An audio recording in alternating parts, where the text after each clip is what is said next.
The scorching Afghan sun beat down on Lieutenant Kaya Phantom Khatri as she adjusted her M40A7 sniper rifle, her weathered ghillie suit blending perfectly with the rocky outcrop. Through her scope, she watched SEAL Team 6 moving through the valley below, a movement that made her stomach churn. Something wasn't right. At 32, Kaya had earned her reputation as one of the deadliest snipers in the special operations community. Her Indian-American heritage had initially made some question her loyalty, but 15 confirmed kills in her first deployment had silenced the doubters. Now in 2023, deep in Taliban territory, she was supposed to be maintaining radio silence and observing from her designated position 2 kilometers east. Commander Marcus Wright led his 6-man SEAL team through what intelligence had labeled a low-risk zone. Kaya's fingers tightened around her rifle as she noticed subtle signs that contradicted this assessment. Fresh motorcycle tracks, recently disturbed earth near the cliff edges, and the occasional glint of metal from the surrounding peaks that most would miss. The mission was straightforward. Infiltrate.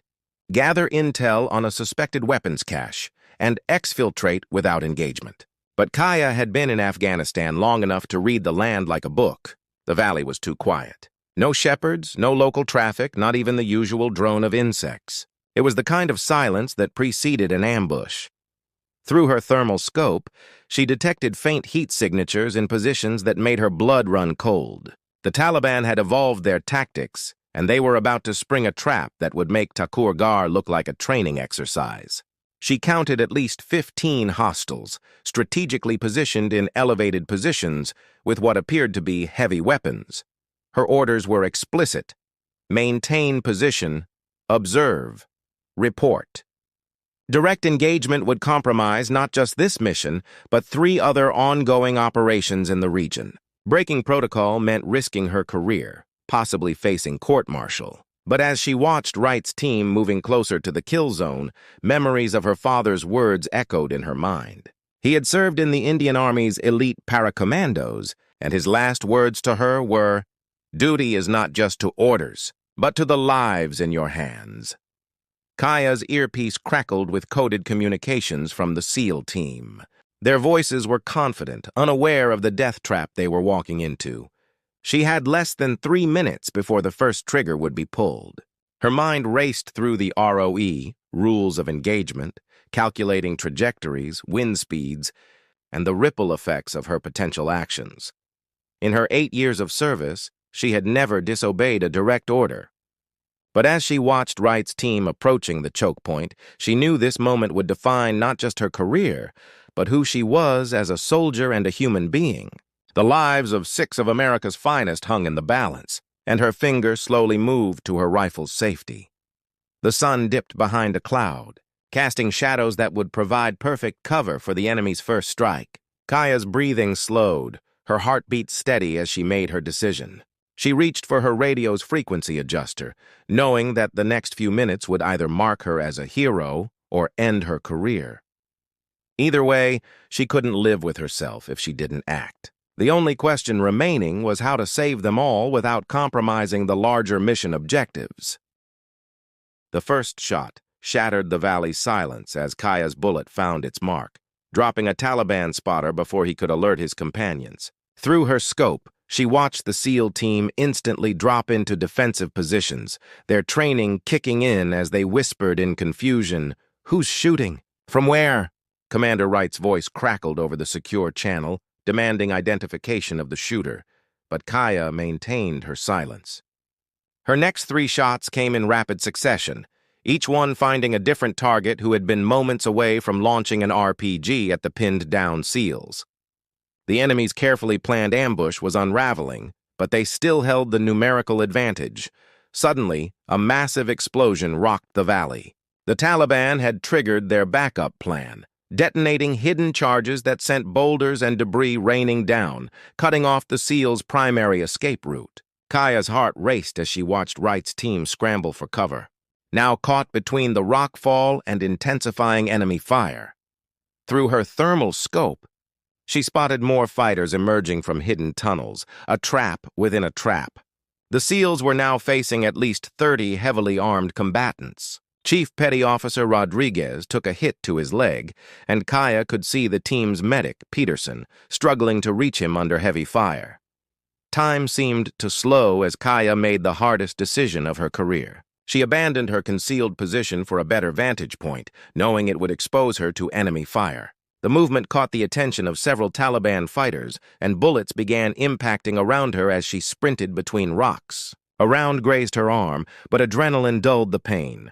From her new position, she had a clear shot at the enemy's command group, but taking it would fully reveal her location. Below, she watched as Wright dragged Rodriguez behind cover while the rest of the team provided suppressing fire. Their ammunition was running low. She could tell from their controlled bursts becoming more conservative. A Taliban fighter with a light machine gun had the SEALs pinned down, his bullets keeping them from reaching a crucial piece of high ground.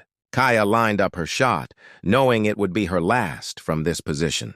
The round found its mark, but the muzzle flash gave her away. Enemy fire intensified, forcing her to roll behind a boulder as rounds chipped away at the rock. Through her radio, she heard Wright coordinating with Peterson, trying to stabilize Rodriguez, who was losing blood fast. The team had minutes, not hours. Breaking her silence at last, Kaya's voice cut through their channel. Ghost actual to SEAL 6. I count 8 hostiles on your north ridge, 3 with heavy weapons. South escape route clear in 30 seconds. Stand by. Her words were met with momentary silence, then Wright's terse response. Unknown shooter, you're violating direct orders. Identify yourself. Kaya chambered her last magazine, her hands steady despite everything. With respect, Commander, court-martial me later. Right now, I'm getting your team out alive.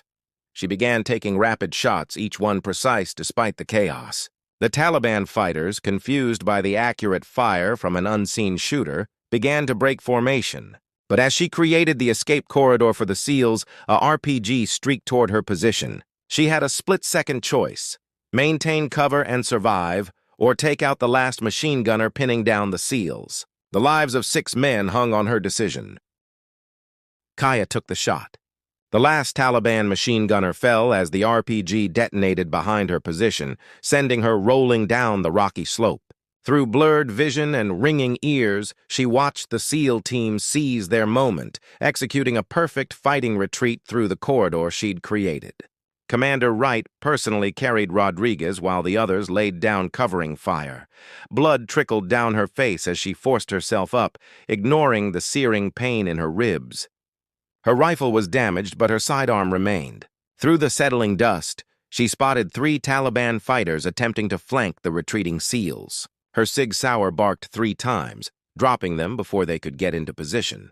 The action revealed her location, but it didn't matter anymore. The mission had evolved far beyond maintaining cover. The extraction helicopter appeared over the ridge, earlier than scheduled, responding to Wright's emergency call. As the SEALs approached the landing zone, Kaya provided one final covering volley with her remaining ammunition. Commander Wright, having secured Rodriguez in the helicopter, scanned the ridgeline until he spotted her position. Their eyes met across the battlefield, and he gave her a single, firm nod before boarding. 3 days later, in a secure medical facility at Bagram Airfield, Kaya sat before a military tribunal. Her actions had compromised not just her position, but potentially affected other ongoing operations in the region. The charges were serious: insubordination, violation of direct orders, and unauthorized engagement. Her career, which she'd built over a decade of exemplary service, hung by a thread. But then Commander Wright entered the room, his presence unexpected.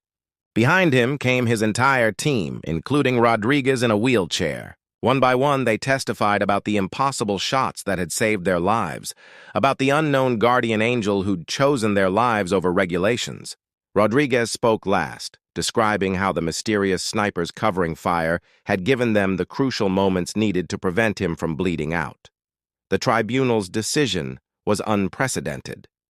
Instead of a court-martial, Kaya received the Navy Cross, the second highest military decoration for extraordinary heroism.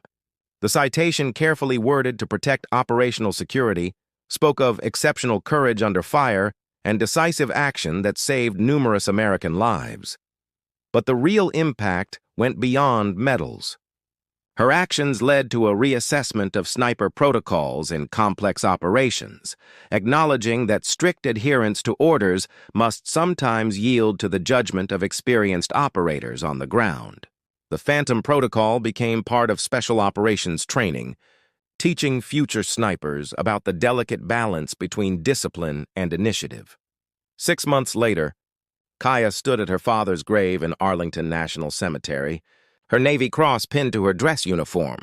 Commander Wright and his team had insisted on being there, standing at a respectful distance as she placed a single rose on the white marble.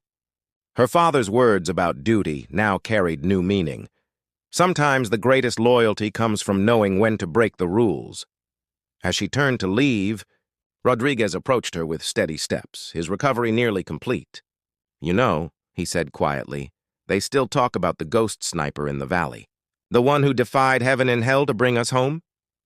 He paused, then added with a smile, "But I tell my daughter it wasn't a ghost at all. It was a warrior who remembered that the greatest orders come from the heart." Kaya touched her father's headstone one last time before walking away. In the end, she hadn't just saved 6 lives. She'd shown that true courage sometimes whispers from the shadows, asking not for glory but answering only to conscience. The ghost sniper's legend would live on, but Kaya Phantom Khatri had found something more valuable than legend. She'd found her truth.